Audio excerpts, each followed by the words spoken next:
to connect with you? I'm actually quite active on LinkedIn, so people can for sure contact me on LinkedIn. Otherwise, they just drop me a mail. My mail is written everywhere on my website or on LinkedIn, and I'm very keen to reply.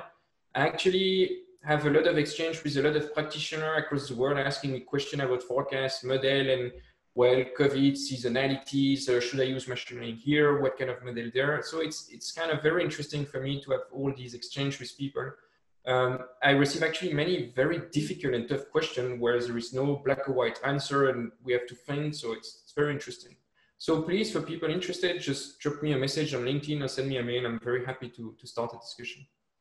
I thank you so much for all your time and explanation. Very helpful. I really like how you connect what you can read on a book to the practice to the company. So thank you very much. It was a pleasure and honor to have you here, Nicolas.